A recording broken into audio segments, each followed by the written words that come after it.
بسم اللہ الرحمن الرحیم۔ السلام علیکم ویورز، اردو سٹوری پلس میں خوش آمدید۔ آج میں آپ کے لیے ایک اور سچی کہانی لے کر حاضر ہوئی ہوں۔ امید ہے کہ کہانی آپ کو ضرور پسند آئے گی۔ کہانی پسند آنے کی صورت میں اس ویڈیو کو لائک کیجیے اور اس طرح کی مزید کہانیاں سننے کے لیے ہمارے چینل اردو سٹوری پلس کو سبسکرائب کیجیے۔ مجھے ادیبوں اور شاعروں سے بڑی عقیدت تھی۔ میں ان کی دل سے عزت کرتی تھی اور سنا کرتی تھی کہ وہ بہت حساس ہوتے ہیں۔ خبر نہ تھی کہ میری شادی تقدیر نے ایک ادیب سے لکھ دی ہے۔ یہ ایک سرد شام تھی، میں اپنے گھر کے لان میں ٹہل رہی تھی کہ ایک اجنبی شخص گیٹ سے لان میں آ گیا۔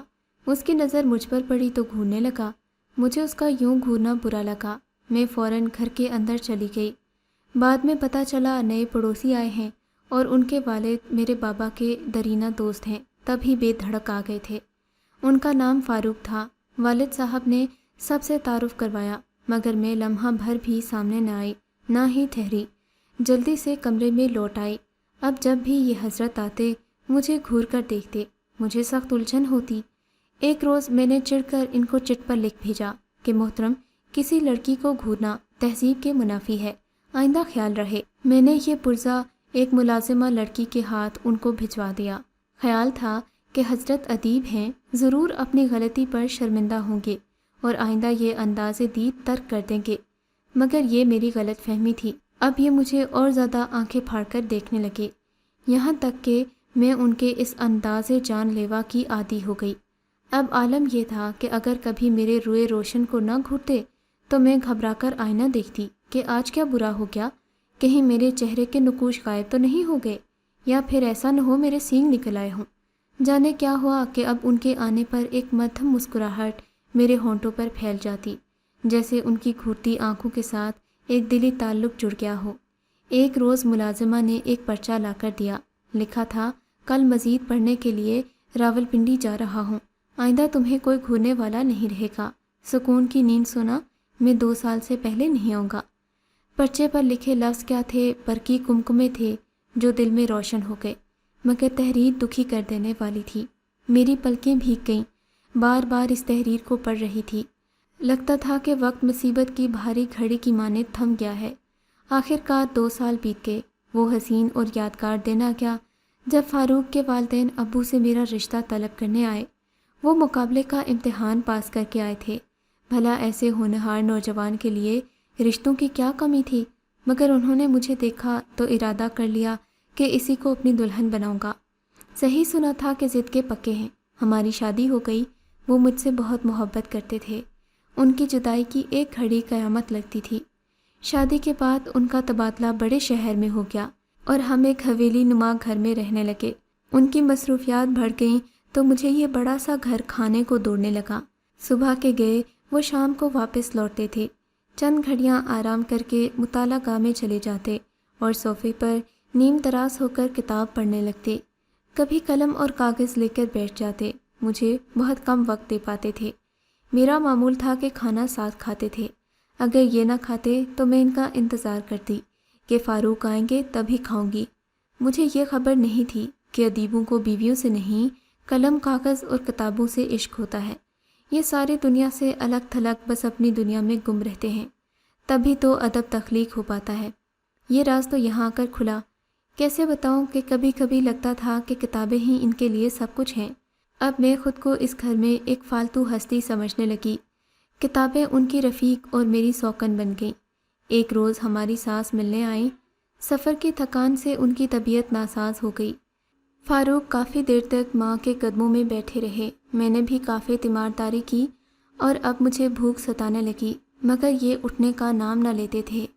جب والدہ کے کمرے سے اٹھے میں جلدی سے کھانا لگوانے لگی، مگر یہ اپنے مطالعے کے کمرے میں گھس گئے۔ بلانے لگی تو دیکھا کہ میز کرسی کے سامنے براجمان ہیں اور اپنے کسی مضمون کی تکمیل فرما رہے ہیں۔ پوچھا کیا کر رہے ہیں؟ کھانا ٹھنڈا ہو رہا ہے، کیا کوئی اہم کام ہے؟ جواب میں ایک صحت مند کتاب اٹھا لی اور صفحے الٹنے لگے۔ بولے اس میں سے کچھ اقتباسات لکھنے تھے، وہی لکھ رہا ہوں۔ میں نے کتاب ان کے ہاتھ سے جھپٹ لی کہ بھوک سے بری حالت ہے، بعد میں لکھ لینا۔ ارے نہیں، چند سطریں لکھنی ہیں، یہ بات کا کام نہیں، ابھی پورا کرنا ہے۔ یہ سن کر تو میرے تن بدن میں آگ لگ گئی۔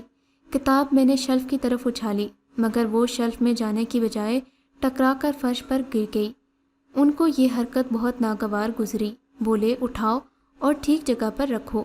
مجھے بھی غصہ آ گیا۔ میں نے کہا نہیں رکھنی، خود اٹھا لو۔ انہوں نے تب جھک کر کتاب اٹھائی۔ تعصب سے چہرہ اتر گیا۔ گرنے سے کتاب کی جلد پھٹ گئی تھی۔ کتاب پھٹی ہے، کوئی قیامت نہیں آئی، چھوڑیے اور اب چلیے، مجھے بھوک لگی ہے۔ میں نے خالصتاً بیویوں والے لہجے میں حکم دیا۔ تم بڑی جاہل ہو، ایسا نہ سمجھتا تھا تمہیں۔ وہ بپھر گئے۔ کیا کتابوں کو یوں پھینکتے ہیں؟ ہاں پھینکتے ہیں، آئندہ بھی پھینکوں گی، یہ میری سوکنیں بن گئی ہیں۔ یہ کہہ کر میں نے کتاب پر رکھی ایک اور کتاب کو پٹک دیا۔ ایسا نہ کرو، بس بہت ہو گیا۔ ان پر تو جیسے جنون طاری ہو گیا۔ کتابیں، قلم دان، کاغذ، مضامین کے مسودے، وہ ہر شے کو اس طرح پھینکنے لگے کہ سارا کمرہ منتشر ہو گیا۔ میں ہکا بکا ان کو دیکھ رہی تھی۔ وہ بے قابو ہو چکے تھے۔ چاہتی تھی ذرا ٹھہریں تو منتشر چیزوں کو اٹھا کر رکھ دوں، مگر ان کی آنکھوں سے غصے اور نفرت کے شعلے نکلنے لگے تھے۔ مجھے لگا وہ انسان نہیں، کوئی اور مخلوق ہے، اب ان کا سامنا نہیں کر سکتی۔ میں خوفزدہ سی کمرے سے نکل گئی۔ ذرا دیر باہر رہی کہ پرسکون ہو جائیں تو سامنے جاؤں۔ آدھے گھنٹے بعد دوبارہ گئی تو وہ نیم دراز تھے، مگر بہت نڈھال سے لیٹے ہوئے تھے۔ میں ان کے قریب کھڑی رہی، پھر ڈرتے ڈرتے کہا، غصہ تھوک دیجئے، چلیے کھانا کھا لیجئے۔ کھانا کھانا کھانا، کیا رٹ لگا رکھی ہے؟ تم جا کر کھا لو، مجھے بھوک نہیں۔ شادی کے بعد ان کی یہ پہلی بے رخی مجھے اندر سے توڑ گئی۔ ہر لمحہ ایک ہتھوڑا بن کر لگ رہا تھا۔ وہ خاموش لیٹے تھے اور چپ کے یہ لمحے مجھ پر وار کرتے جاتے۔ مزید کیا کہوں، میری ہمت جواب دے گئی۔ نڈھال سی ایک طرف اپنے بستر پر گر گئی۔ رات بھر ان کی طرف دیکھتی رہی۔ انہوں نے ایک بار بھی میری جانب نہ دیکھا۔ میری آنکھیں بھر آئیں اور آنسو موتیوں کی طرح ڈھلکنے لگے۔ اتنی سی بات پر اس قدر غصہ سوچ بھی نہیں سکتی تھی۔ جی چاہا کہ چیخ کر روؤں، مگر میری آواز جیسے گم ہو گئی، بس آنسو بہہ رہے تھے۔ جانے کب صبح ہو گئی۔ میں چونک کر اٹھی، دیکھا تو وہ کمرے میں موجود نہ تھے۔ سوچا ساس کے لیے چائے وغیرہ بنا کر دیکھتی ہوں یہ کدھر گئے۔ خاموشی کا حصار توڑ ڈالوں، کیونکہ خاموشی کی وجہ سے مصیبت مزید سنگین ہو جاتی ہے۔ ساس کو کمرے میں ناشتہ کروانے کے بعد اپنے اور فاروق کے لیے ناشتہ میز پر لگا دیا، مگر وہ نظر نہ آئے۔ شام تک میں بری طرح نڈھال ہو گئی۔ میرا ذہن طوفان کی زد میں تھا، سانسیں اکھڑ گئیں، سر چکرا رہا تھا۔ شام کو وہ گھر آ گئے۔ میں سہمی ہوئی کمرے میں بیٹھی تھی۔ وہ کمرے میں آئے تو ان کے لبوں پر کھچی ہوئی زہریلی لکیر تھی، جس کا زہر میرے خون میں اترنے لگا۔ وہ مجھ سے بے نیاز اپنی کتابوں کی الماری کی طرف گئے، اپنے چہرے کے تناؤ کو مجھ سے چھپانے کی کوشش کرتے ہوئے۔ ان کی نظریں کمرے کی عقبی کھڑکی کی طرف تھیں۔ اچانک ہی کھڑکی سے باہر میں نے شعلے بلند ہوتے دیکھے۔ گھبرا کر اٹھی اور کھڑکی کے پاس گئی۔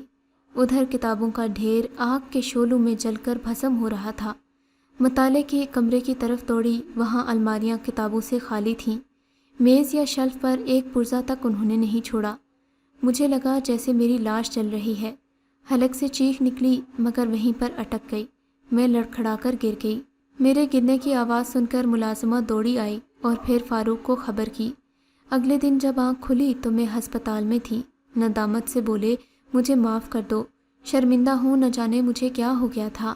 دیکھو، مجھے صرف کتابوں سے عشق ہے، تمہارے علاوہ صرف میری کتابیں ہی ہیں جو مجھے اچھی لگتی ہیں۔ کل تم نے میری کتابوں کو اس طرح پھینکا تو مجھے اچھا نہیں لگا تھا۔ پھر شرارت بھرے انداز میں بولے، دیکھو، کئی عورتوں کے شوہر تو بڑے برے ہوتے ہیں، وہ تو باہر عورتوں سے معاشقے لڑاتے ہیں، میں تو تمہارا معصوم سا شوہر ہوں، کتابوں کے علاوہ کسی سے عشق نہیں کرتا، میری زندگی میں تمہارے اور کتابوں کے علاوہ کچھ نہیں ہے، کیا تمہیں اس بات کا ذرا بھی احساس نہیں؟ وہ معصوم صورت بنا کر بولے تو مجھے ہنسی آ گئی، مگر ان کی مذاق میں کہی ہوئی یہ بات میرے دل کو جا لگی۔ میں اندر ہی اندر سوچنے لگی کہ واقعی فاروق سچ کہتے ہیں، وہ آفیسر ہیں، خوبصورت ہیں اور سب سے بڑھ کر شاعر ہیں۔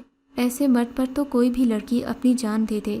میں اپنی زندگی کو مکمل کیوں کرنا چاہتی ہوں جبکہ کسی کی زندگی بھی مکمل نہیں ہوتی؟ مجھے شکر کرنا چاہیے کہ اتنا اچھا شوہر ملا ہے، اور مجھے ہر وقت یہ فکر کھائی جاتی ہے کہ وہ کتابوں میں کیوں گھسے ہوئے ہیں۔ اس بات سے مجھے اتنی ندامت ہوئی کہ کیا بتاؤں۔ مجھے اپنے شوہر کی قدر آ گئی۔ ہسپتال میں انہوں نے میری بہت خدمت کی۔ جب میں گھر آئی تو ساس نے پیار سے میرے ہاتھوں کو چوم لیا۔ دلہن خدا نے بچا لیا، تم امید سے تھیں۔ گرنے سے اگر کچھ ہو جاتا تو بہت نقصان ہوتا، شاید تمہیں چکر آ گیا تھا۔ ڈاکٹر نے یہی بتایا ہے کہ آئندہ خیال رکھنا۔ ایک بات بتاتی چلوں جو فاروق نے مجھے بعد میں بتائی۔ انہوں نے مجھے طلاق دینے کا ارادہ کر لیا تھا، مگر ہسپتال میں چیک اپ کے دوران یہ بھی حقیقت سامنے آئی کہ میں امید سے ہوں، تو انہوں نے ارادہ بدل لیا۔ گویا مجھے میرے ہونے والے بچے نے طلاق کے صدمے سے بچا لیا۔ اس کے بعد میں نے اپنا رویہ یکسر بدل لیا۔